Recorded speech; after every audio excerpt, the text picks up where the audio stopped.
The book of Revelation is usually misinterpreted. People see it as a horror movie, the end of the world, fire and beasts. But let me just tell you that the book of Revelation is not a nightmare, but God's final love letter to the world. And in this new series, we will be departing from fear and finding the light that God sent specifically for our generation. So we want to take a look at the scripture for today's video, Revelation chapter 14, verse 6. And I saw another angel fly in the midst of heaven, having the everlasting gospel to preach unto them that dwell on the earth, and to every nation and kindred and tongue and people. Let me be honest here.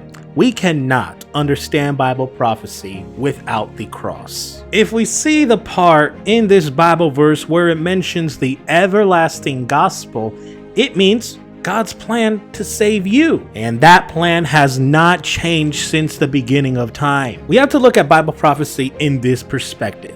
It's not about God being angry. It's about God being protective. We're going to break down this love letter, but we will go into deep detail in future videos in this series. With the first angel, we see our identity. The problem in this world is that people want you to worship influencers, money, and even yourself. But God says something completely different. He says, remember who made you. We can find this as the foundation in one of the 10 commandments, the Sabbath, the fourth commandment. But like I said, we'll talk about that in a future video with more detail. The second angel gives us the sign to leave, to depart. This point can be mentioned in 3 words.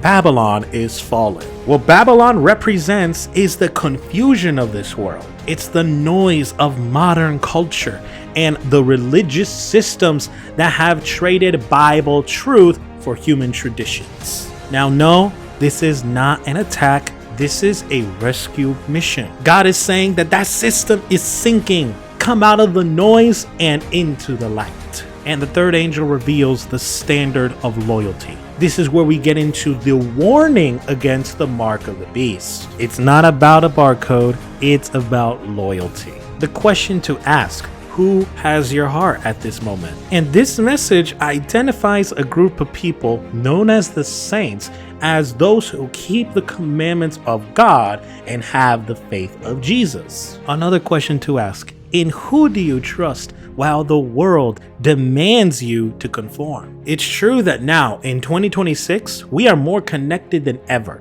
but we're also more lonely than ever. And it is time for us to be awake because the hour of his judgment has come. For those who love God, judgment is not bad news, but is good news. It means that every wrong will be made right and the light will finally win. Although the light has already won since the beginning, right? So the first step in our journey is to understand these hard topics of the Bible. So are you going to keep driving in circles, or are you going to let Jesus drive? I'm excited to study the 3 angels' messages with you. And by the grace of God, that all starts next week. I'll see you there.